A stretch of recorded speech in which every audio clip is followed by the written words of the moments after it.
La gente siempre me preguntaba a qué me dedicaba, y siempre respondía lo mismo. Trabajo en una fábrica. No me avergüenza. El moldeo por inyección no era glamuroso, pero era honesto. El tipo de trabajo que te dejaba las botas manchadas de aceite y el orgullo en el pecho.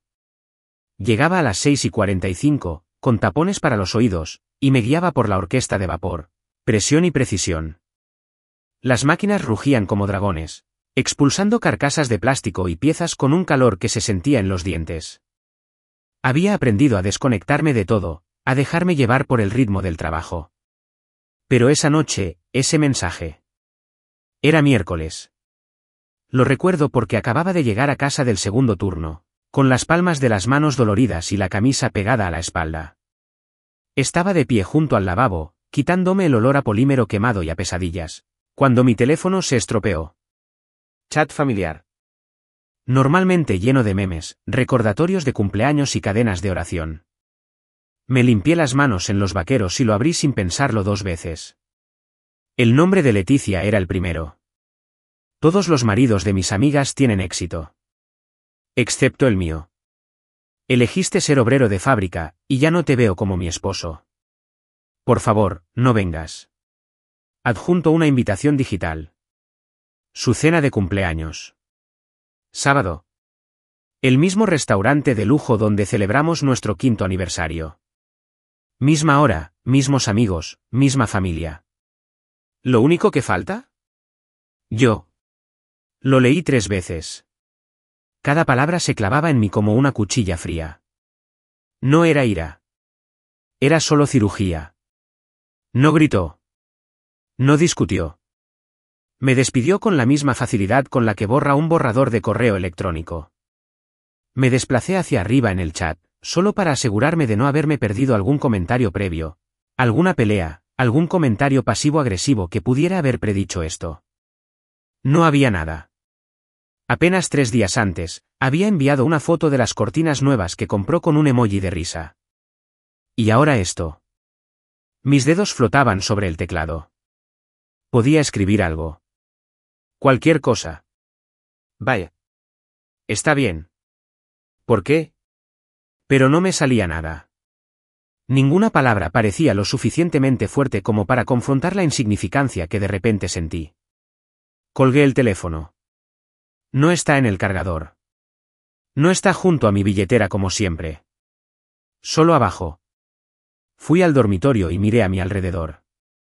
La lámpara que ella eligió. La alfombra que aspiré el fin de semana pasado. La foto de nosotros en Cabo, sonriendo a la luz del sol que nunca nos llegaba a los huesos. No toqué nada. No empaqué. Me senté en el borde de la cama y escuché cómo el silencio se instalaba como la niebla sobre un campo moribundo. La gente cree que el desamor es dramático. Lágrimas, gritos, portazos. Pero la mía fue silenciosa. Llegó en oleadas de comprensión. No se trataba del mensaje. Fue casi cada mirada que les dedicó a otros hombres cuando salíamos. La forma en que me presentó. Este es Aarón. Trabaja en una planta.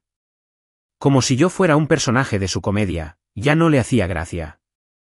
Esto confirmaba el cambio que, por cansancio, no había podido identificar. Leticia ya no era mía. Hacía tiempo que no lo era.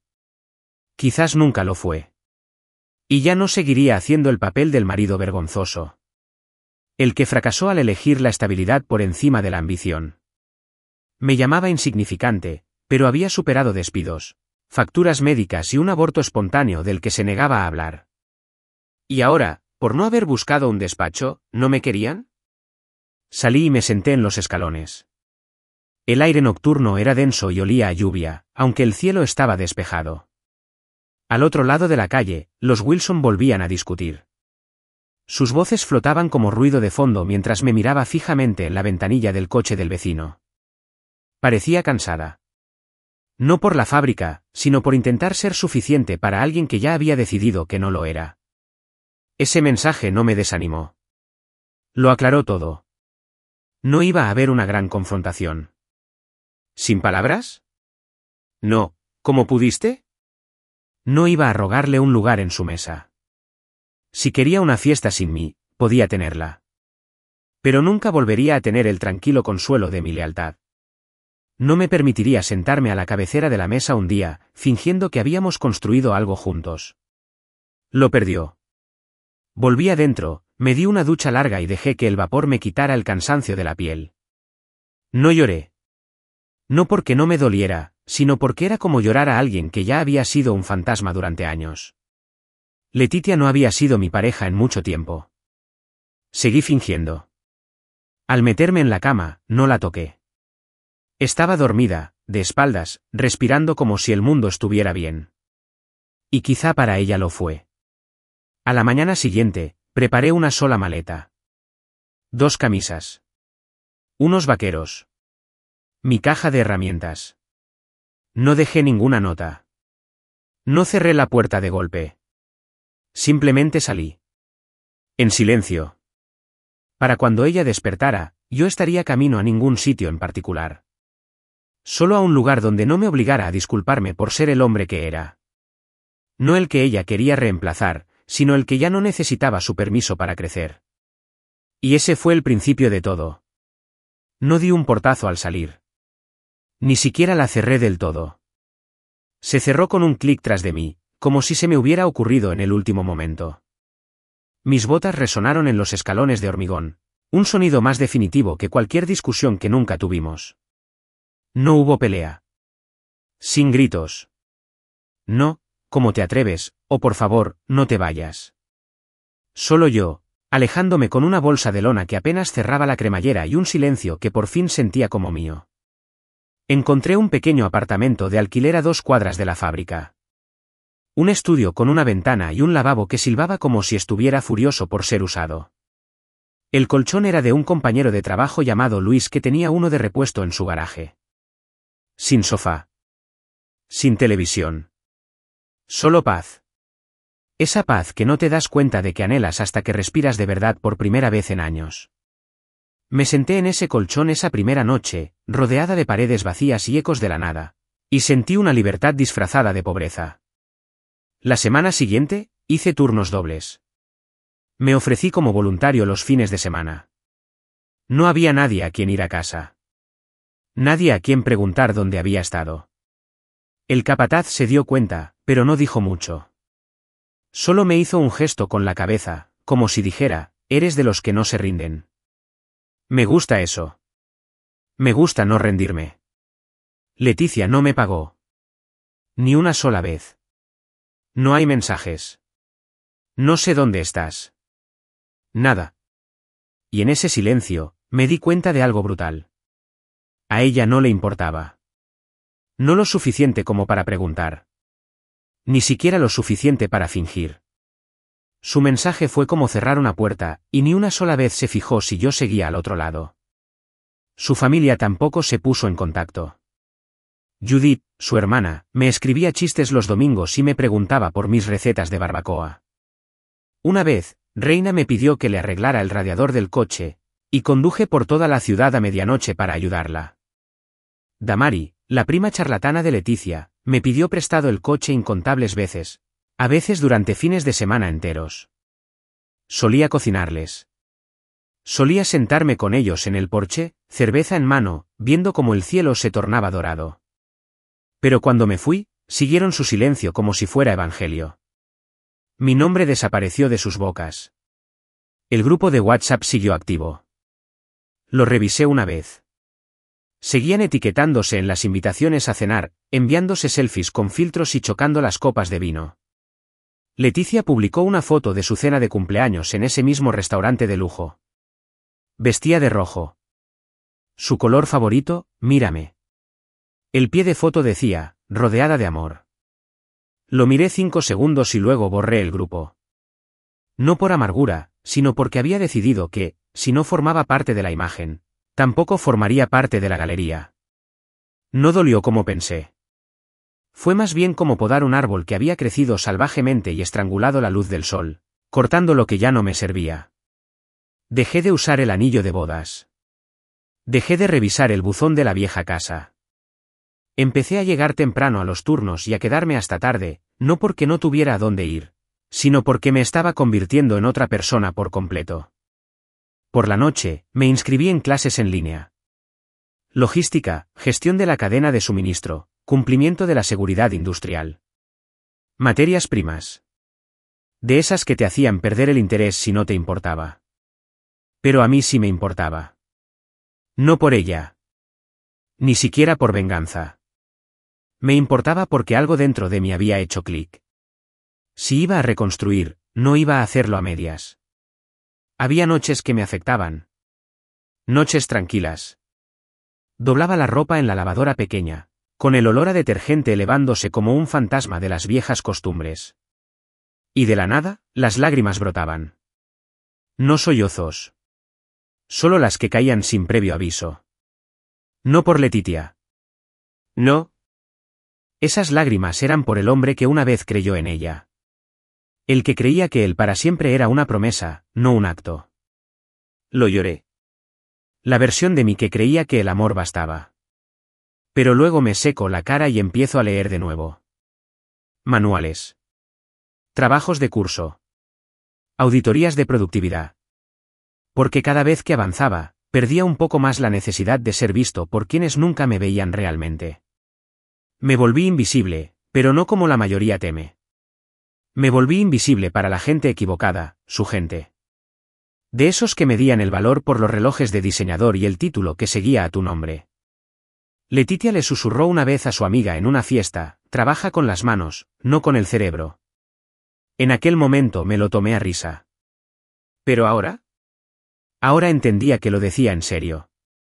Y ya no soportaba la decepción ajena. En la fábrica, dejé de ser el tipo callado de la línea 3. Empecé a ser el que tenía las respuestas. Cuando una máquina se atascaba, no esperaba al técnico. Lo resolví. Cuando el inventario no cuadraba, ofrecí soluciones. Mi nombre empezó a circular por la cadena de suministro. Jerome me llamó el hombre del plan B. Me gustó. Compré una pizarra y la pegué en la pared, encima de mi pequeño escritorio en la esquina del apartamento. Escribí 3 cosas. 1. No expliques tu valor. 2. Crece de todas formas. 3. El silencio es poder. Ese se convirtió en mi ritmo. Trabajo. Estudia. Respira. Repite. Ya no esperaba que alguien me apreciara.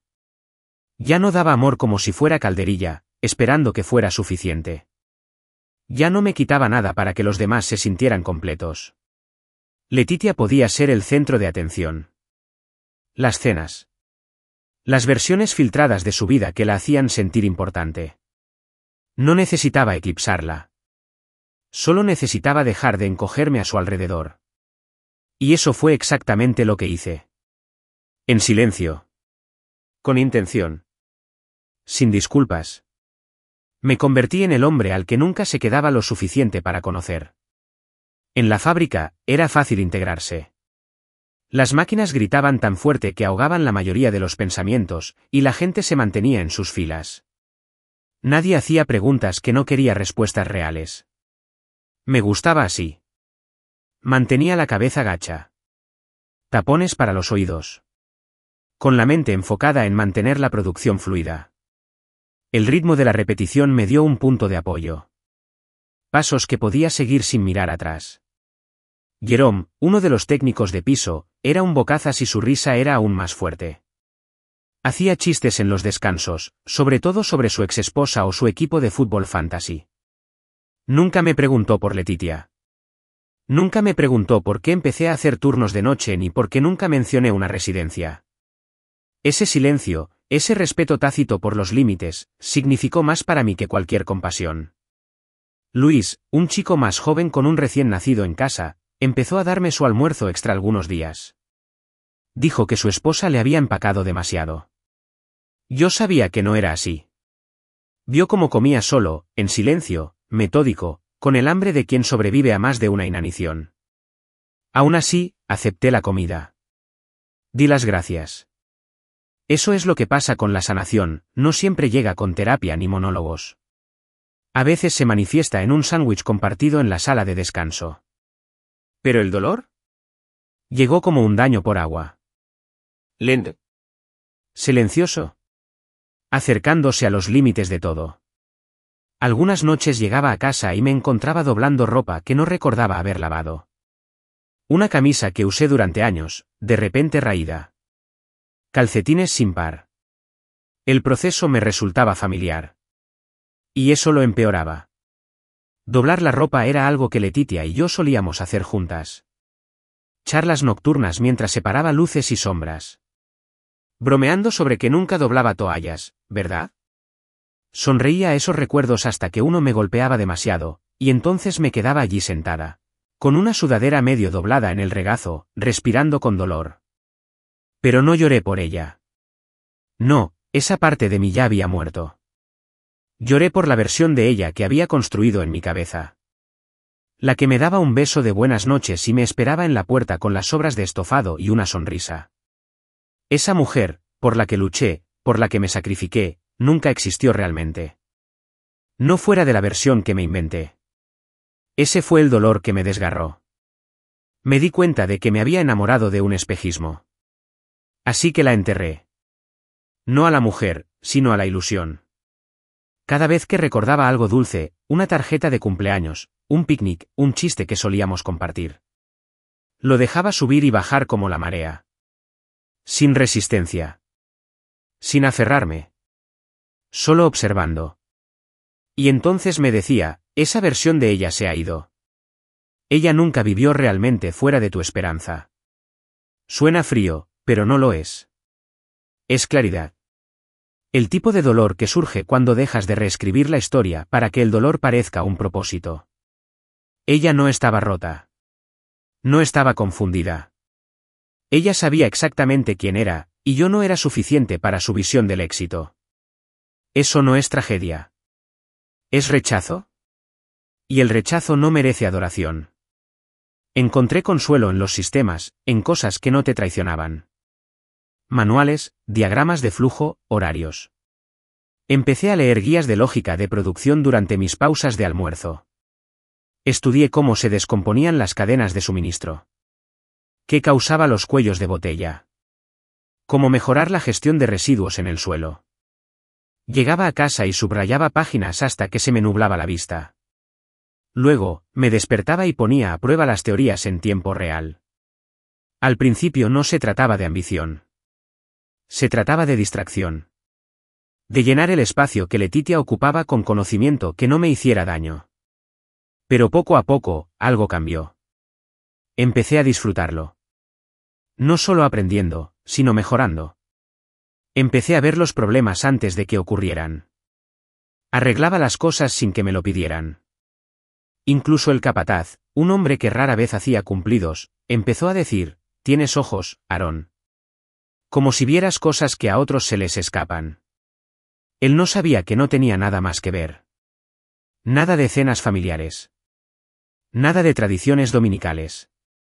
Solo acero, plástico y patrones. Aún así, sus palabras impactaron. Por primera vez en mucho tiempo, me sentí más allá de lo que me habían etiquetado. No solo el hombre abandonado. No solo el obrero de fábrica al que Letitia repudió. Estaba reconstruyendo algo. En silencio. Ladrillo a ladrillo. Y con cada pequeña victoria, cada máquina optimizada, cada turno gestionado mejor que el anterior, sentí que una parte de mí volvía a la vida. La parte que antes creía que podía ser alguien. No para ella. No para su aprobación. Sino para mí. Una noche, sentada en mi colchón convertido en sofá leyendo sobre logística de almacén, susurré, «Ya no eres el hombre que ella dejó. Eres el hombre al que enterró demasiado pronto». Parecía cierto. Pensó que estaba acabado. Pensó que descartarme sería limpio y sin consecuencias. Pero ella no sabía la diferencia entre el silencio y la rendición. No me iba a rendir. Estaba echando raíces. En silencio. Con paciencia. En algún momento entre los turnos manuales y los de medianoche, volví a soñar. No grandes sueños. Solo sueños reales. Tener un coche fiable. Alquilar un sitio con muebles de verdad. Quizás, algún día, alguien que se sentara frente a mí y no me mirara. Aún no había llegado. Pero me movía. Y cada noche tranquila. Cada pensamiento susurrado. Cada lágrima derramada por alguien que nunca la mereció. Todo se convirtió en combustible. A finales de ese año, ya no era el hombre que Letitia descartó. Era el hombre al que nunca esperó lo suficiente para ver crecer. Y eso marcó la diferencia. La primera vez que la vi, llevaba una sudadera gris con capucha y sostenía un portapapeles como si fuera una extensión de su brazo. Rea, coordinadora de logística. Se movía por la fábrica como si no intentara impresionar a nadie. Y de alguna manera, eso la hacía imposible de ignorar. Sin bolso de diseñador. Sin regalos perfectamente seleccionados. Solo botas con punta de acero, una mente organizada y la postura que demostraba que no necesitaba que nadie validara su rol. Eso por sí solo era nuevo para mí. Refrescante. Empezó con pequeños gestos en el pasillo, conversaciones entrecortadas durante los cambios de turno. Una vez corrigió una caja mal etiquetada y me pilló observándola. No te preocupes. No estoy aquí para hacerme enemigos, dijo, con los labios fruncidos como si estuviera acostumbrada a que la malinterpretaran. Me encogí de hombros. Solo estoy aquí para que las máquinas sigan funcionando. Eso le arrancó una sonrisa. No de las falsas, sino de las que recuerdas porque te la ganaste. Nuestra primera conversación seria surgió durante un enfrentamiento con una máquina expendedora. La cafetera se atascó, y ambos nos quedamos allí parados como si nos hubiera ofendido personalmente. Le di un golpe al lateral. Ella pulsó el botón de cancelar 2 veces. Nada. Exhaló, se apoyó en la pared y dijo, ¿alguna vez has sentido que esta máquina es una metáfora de tu vida? Me reí entre dientes. Estás suponiendo que mi vida tiene suficiente cafeína y botones para romper. Se rió, no de la forma educada de la oficina, sino de la que se desahoga como si se le hubiera olvidado pedir permiso. Charlamos media hora ahí mismo. Sobre turnos de noche, errores en la cadena de suministro y por qué el baño de arriba tenía mejor papel higiénico.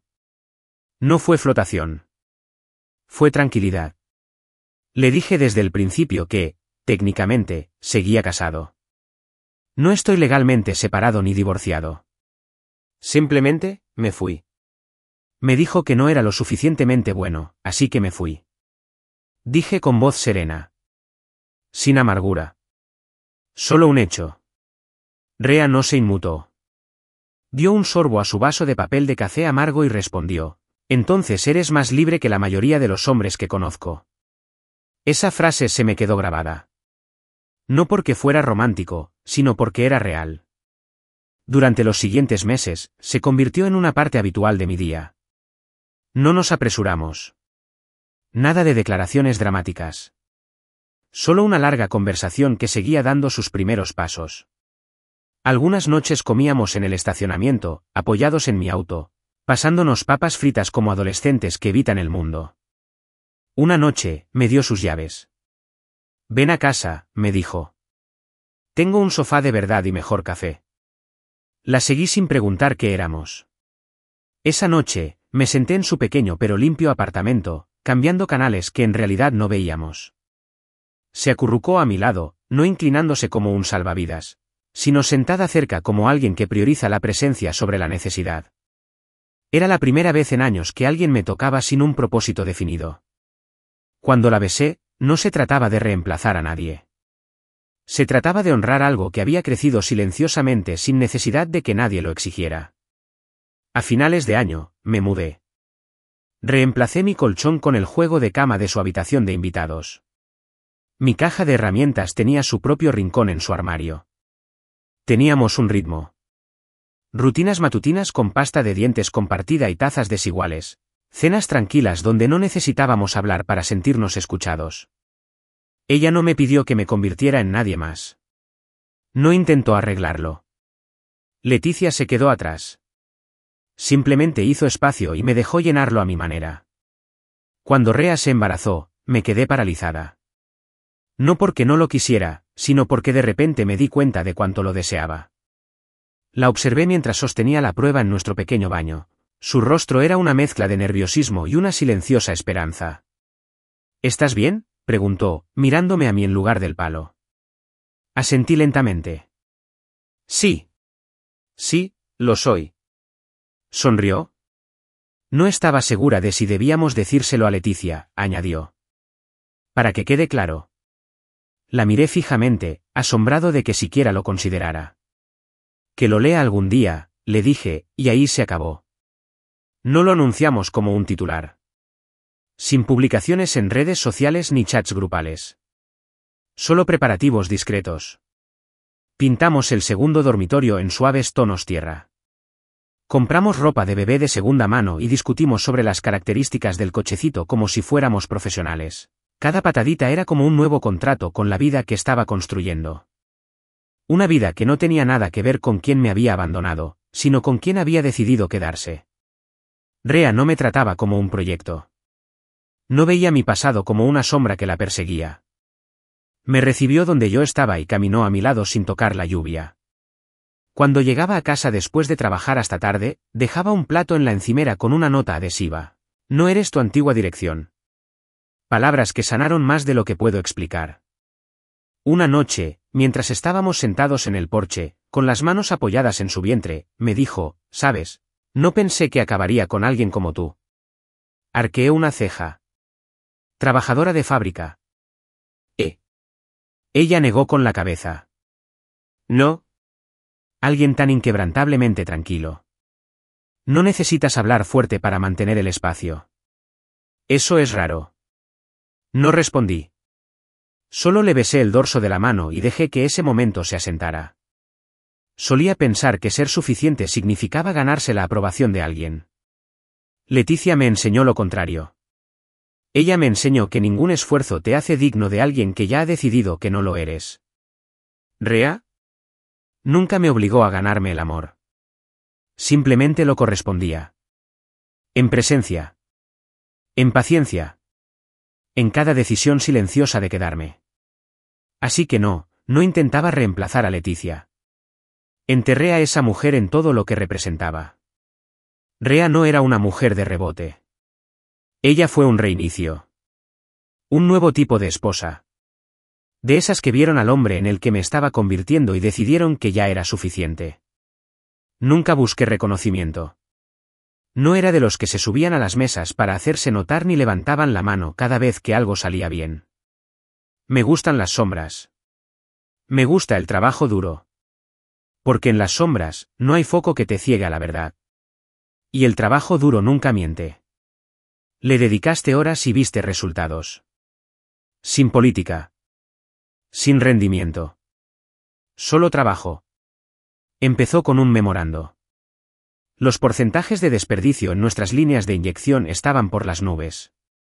Tirábamos casi tanto como enviábamos. La mayoría se quejaba. Culpaban a las máquinas. Me encogí de hombros. Pero no podía dejarlo pasar. Tal vez era orgullo. Quizás fue el ingeniero que llevo dentro, que nunca se graduó, pero aún así me encantaba arreglar cosas. Sea como sea, una noche me quedé hasta tarde con un portapapeles y un termo de café, mapeando todo el flujo de trabajo como si fuera un campo de batalla. Resultó que el problema no eran las máquinas. Fue el proceso. Estábamos acumulando trabajos uno tras otro sin tiempo de reserva. Un atasco provocó una cascada, lo que significó que la mitad de la línea quedó inactiva mientras que la otra mitad se interrumpió. Dibujé un modelo de rotación escalonada. Bastante simple. Dale pulso al suelo en lugar de dejarlo plano bajo presión. Le entregué las notas a nuestro supervisor. No esperaba gran cosa. Quizás un agradecimiento, quizás una media sonrisa. Pero 2 semanas después, la cantidad de residuos se redujo un 18%. Al final del trimestre, era del 34%. El director de la planta me llamó a su oficina, no para reprenderme, sino para preguntarme cómo había visto lo que nadie más había visto. Observé, le dije. Escuché a las máquinas. Hablan, si las dejas. Esa línea terminó en el artículo. Una becaria de una revista de negocios local vino a la fábrica un lunes. No sabía que estaba escribiendo un perfil. Pensé que estaba escribiendo un artículo sobre tendencias de fabricación. Me hizo algunas preguntas entre visitas a la planta, nada complejo. ¿Cuál es tu puesto aquí? ¿Cómo se te ocurrió el nuevo modelo? Respondí con mi habitual brevedad. Me presento. Resuelvo problemas. No me quejo. Al parecer, eso fue un buen texto. El artículo se publicó un viernes. De operario a director, el hombre detrás de la transformación de la planta Haveli. Mi nombre estaba allí, Aaron Langley. En la segunda foto, yo con mis botas de punta de acero y mi chaqueta manchada de grasa, con los brazos cruzados frente a la tercera fila. El periodista lo llamó innovación silenciosa. Dijo que yo representaba el tipo de liderazgo que las empresas ansiaban, sencillo, sin pretensiones, imparable. El gerente de recursos humanos lo reenvió con una nota. Bien merecido, Aaron. Esto es solo el principio. No le di mucha importancia. Ni siquiera lo publiqué. Pero Internet hizo lo que hace. Al final del día, mi bandeja de entrada era un campo minado. Correos de la sede regional. Una invitación para hablar en una mesa redonda de la industria local. Pero fueron los mensajes que no esperaba los que me hicieron encoger el estómago. Damari. Oye, vi el artículo. Es increíble lo lejos que has llegado. Estoy orgulloso de ti, reina. Oye, forastero, sabía que siempre eras más que ese trabajo en la fábrica. Pongámonos al día. Hasta Judith intervino con un cumplido ambiguo. Estoy muy orgullosa de tu crecimiento. Realmente floreciste después de todo. Y entonces, precisamente la peluquera de Letitia me envió un mensaje. Ella lo vio. No para de hablar de ti. Dijo que ahora te ves refinado. Sea lo que sea que eso signifique. No respondí a ninguno. No por enojo. Falta de claridad. Estas mismas personas me borraron de sus mesas, de sus grupos de chat, de sus listas de vacaciones. Cuando Letitia me quitó valor, siguieron su ejemplo como fieles cámaras de resonancia. ¿Y ahora? Porque mi nombre aparecía en una firma y mi cara en un filtro brillante, ¿volvía a ser interesante? No, gracias. Rea leyó el artículo en silencio, sujetando su café con ambas manos. Nuestra hija Maris latía con fuerza en su interior como si sintiera el cambio en el aire. Está bien, dijo ella, levantando la vista. Pero no es nuevo. Arqueé una ceja. ¿Qué quieres decir? Se encogió de hombros. Solo están alcanzando al hombre con el que he estado saliendo todo este tiempo. Eso me impactó más que cualquier titular. No celebramos. No salimos a cenar ni publicamos fotos tiernas con subtítulos. Preparamos arroz con frijoles, doblamos la ropa y vimos la actualización de seguimiento de la entrega de la cuna de Maris en el teléfono de Rea. Porque la vida no se trataba de quien finalmente me vio. Se trataba de quien nunca necesitó que se lo dijeran. Esa noche, salí al balcón del apartamento. Daba al estacionamiento de la fábrica. Luces tenues. Sonidos de motor tenues. El mismo lugar donde una vez me senté, comiendo sándwiches fríos solo y preguntándome si alguna vez volvería a ser importante. Pensé en el mensaje que lo empezó todo. La cena de cumpleaños de Letitia. Por favor, no aparezcas. No me quería allí porque no tuve el éxito suficiente. Porque prefiero el suelo a un escritorio, la cuadrícula a la imagen. Es curioso cómo esa misma decisión fue lo que me impulsó. Letitia no me destrozó. Me reveló. La diferencia entre ambos es sutil, pero crucial. Así que no respondí los mensajes. Los dejé colgados en un limbo digital como invitaciones a una fiesta que ya me habían quedado pequeñas. Que hablen los artículos. Que el silencio llene los vacíos que una vez llenaron con juicio. No les debía palabras. Me debía paz. Y me la había ganado. En cada turno. Cada noche sin dormir. Cada llamada ignorada y cada mensaje sin leer. Cada momento en que aparecí. No porque tuviera algo que demostrar, sino porque me negué a desaparecer. Esto no era venganza. Era resurrección. Llegó tarde un martes por la noche, el mensaje de Letitia. Estaba en casa, descalza en la cocina, calentándole el biberón a Maris mientras Rea doblaba la ropa del bebé en la sala.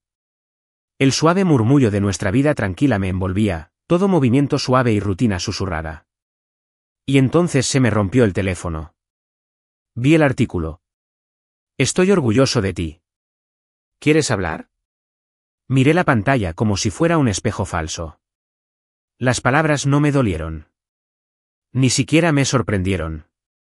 Pero las sentí como un fantasma rozando mi hombro, familiares, indeseadas, ingrávidas. Dejé la botella en la encimera, no porque fuera urgente, sino porque no quería leerla mientras sostenía algo importante. 3 minutos después, llamó. No un hola. Solo su voz, entrecortada y cuidadosa, como si tanteara el terreno con cada sílaba. Siempre supe que tenías potencial, dijo. Ahí estaba. Siempre. La palabra que me hacía reír. Me tapé la boca con la mano y exhalé por la nariz, no porque me hiciera gracia, sino porque esa mentira llevaba demasiado tiempo en su boca. ¿Siempre? No. Me veía como un sustituto. Un parche. Un hombre que solo era útil en la medida en que su potencial podía contribuir a su imagen. Ella no siempre lo supo. Si lo hubiera hecho, no le habría dicho a toda la familia que yo era el peso que la sostenía. La dejé hablar. Me preguntó cómo estaba. Dijo que extrañaba hablar conmigo. Incluso me preguntó por la fábrica, como si solo fuera una planta de máquinas y no el lugar que yo había remodelado con mis propias manos. Me apoyé en el mostrador y vi a Rhea reírse en voz baja de algo en la tele, con la ropa de bebé apilada a su lado como una armadura blanda. Y entonces Letitia lo dijo. Sigues siendo mi marido, ¿sabes? Fue entonces cuando supe que no había cambiado. Ni un poquito. No era una pregunta. No era una disculpa. Era una reivindicación. Como si aún poseyera el título. Como si los años de silencio, de supresión, de traición, hubieran sido una especie de intermedio, y ahora el telón pudiera levantarse de nuevo. Lo dijo en voz baja, como si tal vez hubiera olvidado quién se suponía que era. Su esposo. Pero ese es el problema, no llamaba al hombre que dejó. Estaba llamando al hombre que se levantó. ¿Y ese hombre?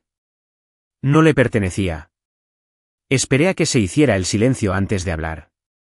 Por favor, no me vuelvas a llamar. ¿Simple?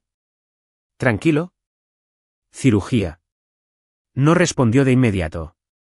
Podía oír su respiración. Quizás pensó que estaba fanfarroneando. Quizás asumió que aún necesitaba su atención. Pero no era así. Espera, Erin, empezó. Pero terminé la llamada. No me pareció potente. Lo sentí necesario. Esa era la diferencia entre entonces y ahora. En aquel entonces, sobrevivía a su indiferencia. Ahora, estaba protegiendo mi paz. Regresé a la sala. Rhea levantó la vista, doblando el último mono. Sus ojos recorrieron mi rostro, leyéndome como siempre. No preguntó quién era. No le hacía falta. Lo que sea que haya dicho, Rhea murmuró, poniéndose de pie y presionando su palma contra mi mejilla. Eso no cambia quién eres ahora. Y me aferré a esa verdad. Letitia había pasado años fingiendo que yo era pequeño, mientras yo construía algo que ella nunca creyó que pudiera. Creía que el éxito venía con tarjetas de presentación y el derecho a presumir. Pero yo había aprendido que el verdadero éxito se consigue con capas. Crecimiento silencioso. Paz ganada. La capacidad de alejarse sin una cicatriz que te grite. Me había llamado su esposo porque creía que ese título tenía elasticidad. Como si pudiera extenderlo con el tiempo y la distancia. Con la traición y el despido. Pero el matrimonio no es una liga. Es una puerta. Y cuando la cerró de golpe esa noche en el chat grupal, se quedó fuera. No le conté a Rhea lo que dijo Letitia hasta la mañana siguiente. Estábamos en la mesa, con el desayuno a medio terminar, Maris arrullándose en su hamaca. Me llamó su marido. Dije, rompiendo el silencio. Rhea ni se inmutó. Simplemente removió el té lentamente. Mientras seguía intentando nombrar las cosas que ya no posee, respondió, ese era su regalo. La verdad envuelta en un suave envoltorio. Pensé en todas las maneras en que Letitia había intentado reescribir el pasado. Las miradas frías en la mesa. La vez que se rió cuando le enseñé un certificado de mi primer curso de logística. La fiesta que organizó y de la que me retiró la invitación. Porque mi trabajo no coincidía con el del marido de su amiga. No había llorado la pérdida del hombre. Lloró la versión de sí misma en la que se imaginaba convertirse. Junto a alguien más valioso. Pero dejé de perseguir su definición de valor el día que salí sin dar un portazo. Y ahora, cuando la gente decía marido, pensaba en la vida que había construido en un apartamento tranquilo y lleno de risas sinceras. Pensaba en Rea y en cómo nunca intentó convertirme en alguien más brillante. Pensaba en Maris, cuya primera palabra no estaría marcada por la voz del dolor, sino por el eco del amor. La voz de Letitia solía importarme. Me guiaba, me afectaba, me definía. Ahora, era solo otro ruido que podía apagar. No la bloqueé. No hacía falta. Podía observar desde lejos si quería. Ese era su nuevo lugar en mi vida. El espejo retrovisor. Y no miraba atrás. Era jueves cuando apareció, Letitia. La recepcionista me llamó justo antes de comer. Hay una mujer preguntando por ti, dijo Sandra con voz vacilante. Nombre. Dice ella. Letitia Langley. Incluso oírlo me resultaba extraño. Como si las sílabas pertenecieran a otra vida. Me recosté en la silla. Tenía la mirada fija en la hoja de cálculo que tenía delante, pero ya no veía números. Hacía más de 3 años que no oía ese nombre en voz alta. No de una forma que me llamara la atención. Yo me encargo, le dije a Sandra, luego silencié el teléfono y me levanté lentamente, el peso del recuerdo era más pesado que las botas lustradas en mis pies. Desde la pared de cristal de mi oficina en el último piso, tenía una vista completa del vestíbulo. Allí estaba ella, blusa roja, tacones finos, los brazos cruzados sobre su bolso como si estuviera sosteniendo la versión de sí misma en la que aún creía. La misma que creía que la apariencia era sinónimo de poder. Llevaba el pelo recogido, un labial intenso. Una declaración de intenciones, sin duda. Una señal de que venía preparada para un gran momento. Pero lo que más me impactó fue su mirada. Recorrí la sala con la mirada, inseguro. Ella no pertenecía aquí, y lo sabía. No me moví. No caí. Me quedé exactamente donde estaba, observándola de la misma manera que una vez la esperé en las mesas a las que nunca apareció. Había algo profundamente poético en ello. Yo tras un cristal, ella al otro lado, y nada entre nosotros salvo el tiempo y la verdad. Volvió a hablar con Sandra. La vi inclinarse, probablemente dejando caer mi título, intentando ganarse su favor. Pero el estatus ya no da acceso aquí. Agitó un poco las manos. Sandra se mantuvo tranquila y profesional, tal como la había entrenado. Le dije que tratara a cada invitado con amabilidad, pero también con firmeza. Sin excepciones. Entonces levantó la vista. Me vio. De alguna manera, a través de la distancia y el resplandor, nuestras miradas se cruzaron. Y por primera vez, lo vi. Ni orgullo ni desafío, solo desesperación. Ella articuló mi nombre. Pero no me moví. Ni un centímetro. Leticia había dejado claro, años atrás, quién era digno de su presencia y quién no. Había trazado los límites. Había cerrado filas. Se rió de mi puesto y le dijo al mundo que no era alguien a quien reclamar.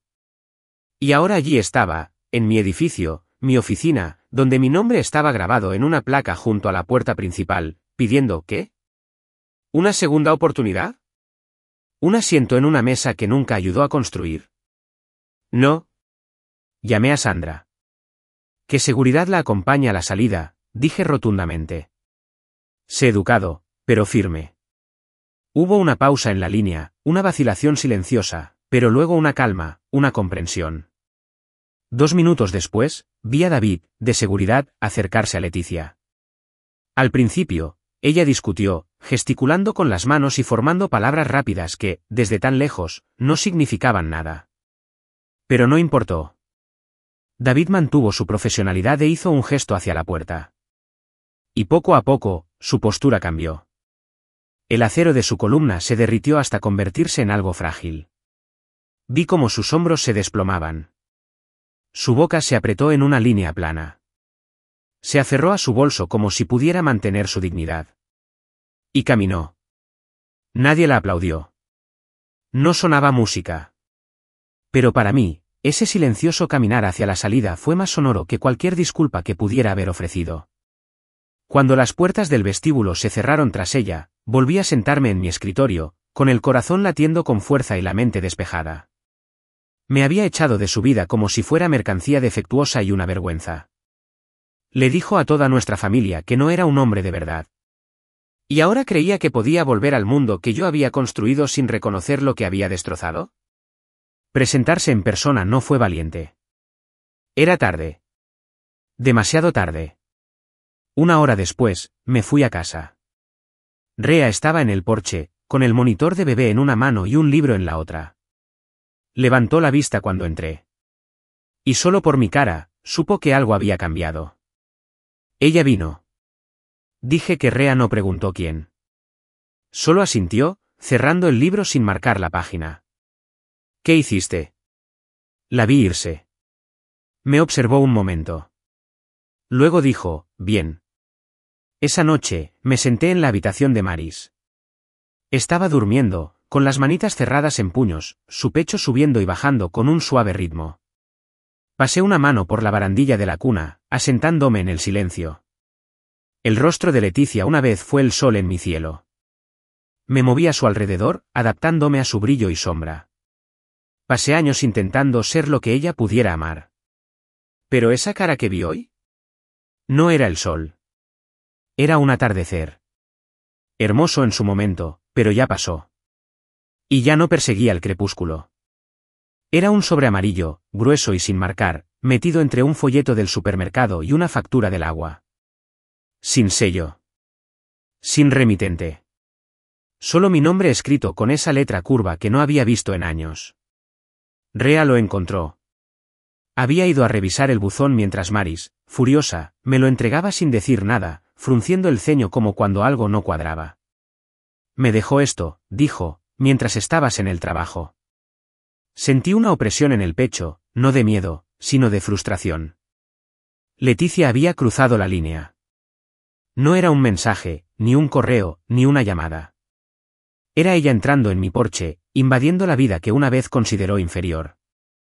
Una casa a la que nunca la habían invitado. Una familia a la que no tenía derecho. Me vio, añadió Rea en voz baja. Y Maris. Eso fue suficiente. Abrí la carta lentamente, con cuidado de no romperla, no porque me importara el contenido, sino porque quería ver sus palabras tal como eran. Sin distorsiones. Sin ruido. El papel era grueso, con un ligero aroma a cítricos y a arrepentimiento. El mensaje fue lo que esperaba, una mezcla errática de nostalgia, recuerdos selectivos y orgullo herido.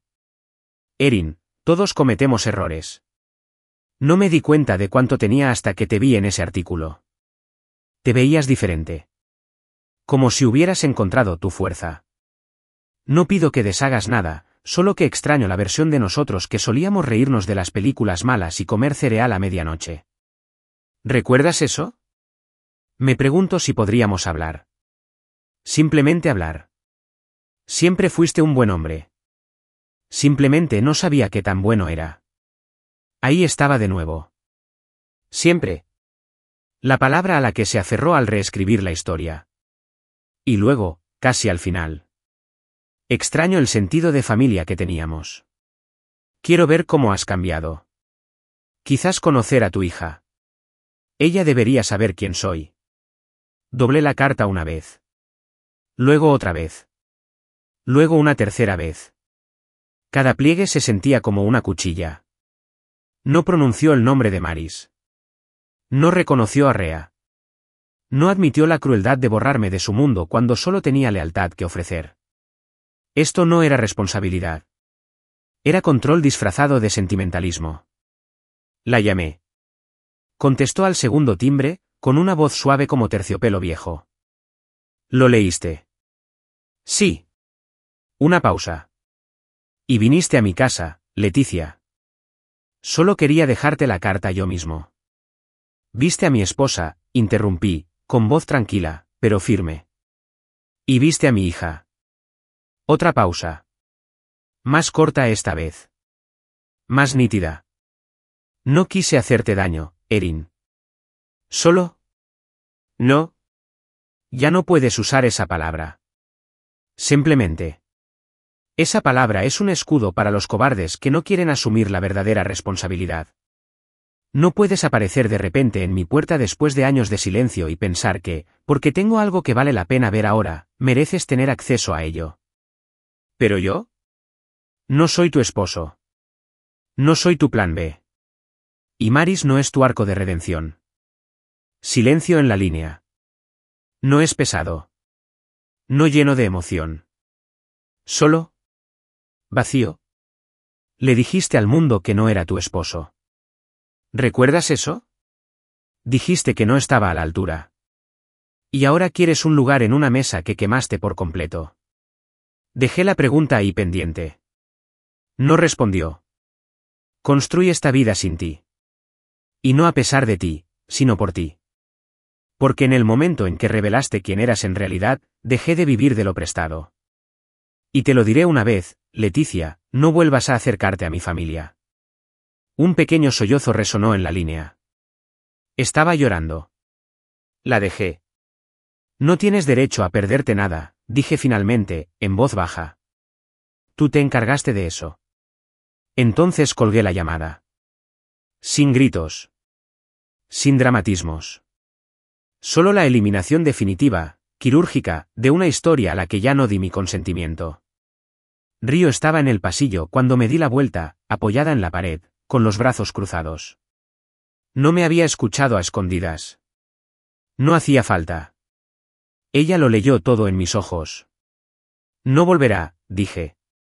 Río asintió, se acercó y me abrazó sin decir palabra. Era el tipo de abrazo que no pedía detalles. El tipo que no necesitaba explicaciones. Solo presencia. ¿Seguridad?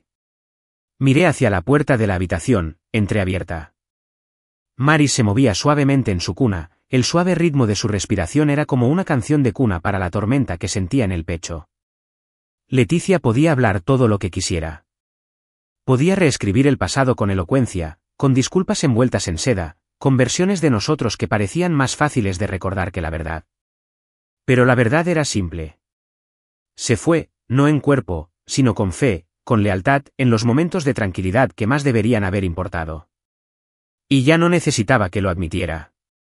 Tenía mi prueba, durmiendo tras esa puerta, riendo en este pasillo, cocinando en esta cocina. Ese silencio que Río y yo compartimos después de la llamada no fue incómodo.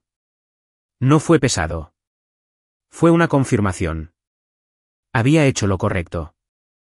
Respondí a la carta no con perdón ni con represalias, sino con un límite que ella jamás podría cruzar. Leticia no había venido a disculparse. Había venido a reclamar. Pero no se dio cuenta de algo. No puedes llamar tuyo a un hombre cuando finalmente ha construido la vida que nunca te quedaste lo suficiente para ver. Nos mudamos unos meses después. No por Leticia, no del todo. Sino porque la casa en la que estábamos ya no nos parecía un comienzo. Se había convertido en un lugar seguro, sí, pero necesitábamos más que seguridad. Necesitábamos espacio para expandirnos, para echar raíces más profundas, para construir algo sin el eco de su sombra rozando los límites de nuestra paz. Así que empacamos nuestras vidas en cajas etiquetadas con nombres que contenían a Río, los libros de Maris, las tazas de Río, las herramientas de papá. El nosotros en nuestro hogar ya era sólido. No era una idea. Era algo vivido. Ganado. El nuevo lugar era más grande. Un modesto edificio de 2 pisos con un porche envolvente y ventanales que dejaban entrar la luz de la mañana sobre los pisos de madera. Maris corría por habitaciones vacías con los chillidos que solo pueden emitir los niños pequeños, sus calcetines resbalando en el suelo recién lustrado. Río la observaba con una mano en su vientre. Sí, estábamos esperando un bebé otra vez. Un hijo, esta vez. Esta nueva casa no trajo fantasmas. Trajo plantas. Colgué fotos familiares el primer día. No solo retratos, sino momentos. Río riendo con un rodillo en la mano, Maris durmiendo en mi regazo durante su primera fiebre. Una nota que Río había dejado una vez en el refrigerador que decía, eres suficiente. Incluso en tus peores días. Lo enmarqué. Porque era cierto. Porque lo decía en serio. Porque nunca lo olvidaría. El trabajo también había cambiado.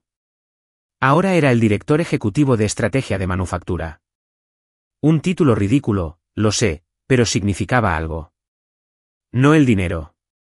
No las reuniones. El hecho de haber tomado una vida definida por límites y haber redibujado sus límites. Lo que empezó como un trabajo en el taller se había convertido en un mapa de cada paso que me negaba a saltar. Y sin embargo, cuanto más me alejaba de esa versión de mí, del hombre que Leticia había rechazado, más veía lo necesario que había sido. El silencio. La soledad. El rechazo. Había despojado las ilusiones. Había disipado la necesidad de actuar. Ya no buscaba estatus. No intentaba demostrarle nada a nadie. Simplemente estaba construyendo. Pacientemente. Diariamente. Intencionalmente. Algunas noches, caminaba por el perímetro de nuestro patio trasero, con Maris arropada en la cama y Río leyendo con los pies en mi regazo. Miraba hacia los árboles y susurraba, esto es mío. No es la tierra. No la casa. Sino la vida. La paz. El ritmo. Judith envió un mensaje. Un mensaje vago, espero que estés bien, que llegó como la postal de un desconocido. No se mencionó lo que dijeron. Ni lo rápido que se rindieron ante el liderazgo de Leticia. Ninguna disculpa. Solo un golpecito en el cristal de una ventana que una vez cerraron de golpe. No respondí. Porque la supervivencia no requiere confrontación. Requiere claridad. No me había alejado de mi familia. Había caminado hacia algo más fuerte. Algunos de mis antiguos compañeros de piso también se habían comunicado. Jerome incluso pasó por el nuevo local una vez, trayendo a su hija y una bandeja de costillas ahumadas. Nos sentamos en el porche y hablamos de lo bien que habíamos mejorado. Miró a su alrededor y dijo, hombre, construiste un bosque de hormigón. Eso se me quedó grabado. Porque tenía razón. La vida que tenía ahora no se trataba de venganza ni de demostrarle a alguien que estaba equivocado. Se trataba de demostrarme a mí mismo que tenía razón. Que podía ser blando sin ser débil. Firme sin ser cruel. Que podía perder todo lo que creía importante y aún así convertirme en alguien digno de ser amado. La versión de Leticia de mí había muerto. Y lo dejé enterrado. Hay quienes idealizan la idea del perdón, dicen que no se puede seguir adelante sin él. Pero es una mentira que decimos para que la sanación parezca más bonita de lo que es. ¿La verdad? Algunas heridas no necesitan disculpas. Necesitan distancia. El tejido cicatricial no desaparece, simplemente deja de doler cuando dejas de tocarlo.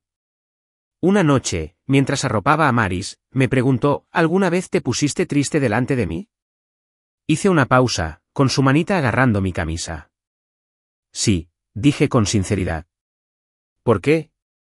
Porque aún no sabía cómo era mi familia. Parpadeó somnolienta, satisfecha con la respuesta, y se giró de lado, con su osito de peluche bajo la barbilla.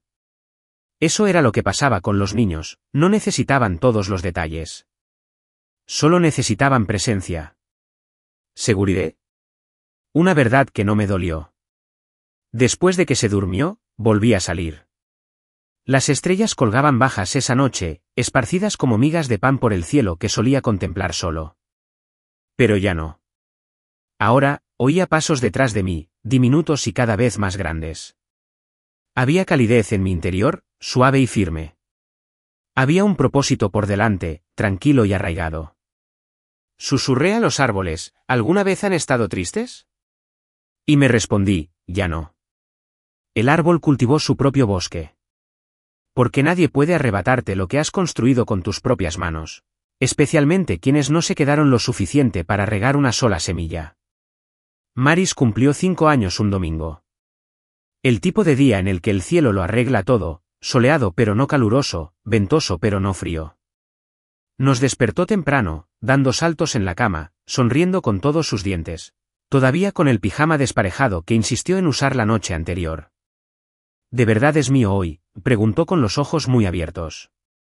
Y asentí, levantándola en mis brazos y haciéndola girar una vez, solo para oír esa risa que podía sacar alegría de los rincones más oscuros del mundo. No hicimos una gran fiesta. Nada de payasos alquilados, ni máquina de algodón de azúcar ni mago. Solo nosotros. Nuestra familia. Unos cuantos vecinos que se habían convertido en parientes, y amigos que nos acompañaron cuando el apellido Langley aún se consideraba desechable. Ria horneó el pastel, de chocolate con glaseado de vainilla, y Maris ayudó, echando un poco de glaseado a escondidas cuando creía que nadie la veía. Esa tarde, me quedé en el porche viendo llegar a los invitados, con los brazos llenos de regalos envueltos en papel brillante y sonrisas. Mi hijo, que todavía gateaba, jugaba con un bolo cerca, balbuceando alegremente. Maris corría entre las burbujas que hacía la hija del vecino. Y Ria, mi esposa en todo sentido, estaba de pie cerca de la mesa de bebidas, riéndose con alguien de lo rápido que pasa el tiempo. Y por un instante, me quedé quieto. No porque estuviera paralizado, sino porque necesitaba asimilarlo todo. Esta no era una escena que me hubieran dado. Era una vida que había elegido, reconstruido y cuidado. Cada ladrillo colocado por las manos, antes encallecido por el trabajo en la fábrica, ahora firme por la construcción de una casa. Entonces Maris me llamó, agitando sus manitas. Papá, ven a sentarte conmigo. Me acerqué y me senté con las piernas cruzadas en el césped junto a ella. Llevaba los rizos atados con cintas azules, y sus ojos brillaban de curiosidad mientras saboreaba su rebanada de pastel. Papá, dijo con seriedad, lamiéndose el glaseado del dedo. ¿Quiénes son de nuestra familia? Sonreí. ¿Qué te parece? Inclinó la cabeza como si estuviera contando mentalmente. Tú. Mamá. Bebé Nico. Yo. Y. Annie Max. Y el tío Jerome. Suena bien. Hizo una pausa. ¿Hay alguien que no sea de nuestra familia? Respiré hondo y la miré a los ojos, eligiendo cada palabra como una promesa. La gente que nos ama en los días difíciles. Los que se quedan. Esa es nuestra familia, cariño. Sonrió, satisfecha con la respuesta. Entonces serás mi papá para siempre. Y algo dentro de mí se abrió de golpe y sanó de golpe. El nombre de Letitia no salió. No porque la hubiera borrado, sino porque ya no tenía cabida aquí. Ni en nuestras conversaciones. Ni en la forma en que definíamos el amor. No en las paredes que contenían nuestra risa. Ni en los momentos de tranquilidad que le enseñaron a nuestra hija lo que era la estabilidad. Años atrás, ella había intentado borrarme de la historia. Le había dicho al mundo que no valía la pena seguir con ella porque trabajaba en una fábrica. Que no tenía ambición. Que era la excepción entre los maridos de sus amigas. La que no lo había logrado. Pero lo que ella no comprendía, y lo que yo ahora vivía a diario, era que la ambición no siempre se viste de traje ni se anuncia en cargos. A veces se parece a despertar cada día y elegir ser mejor que la amargura que intentó devorarte.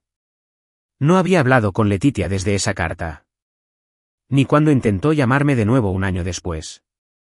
Ni cuando Judith me envió un correo electrónico con una vaga actualización sobre su estado anímico. No respondí. No expliqué.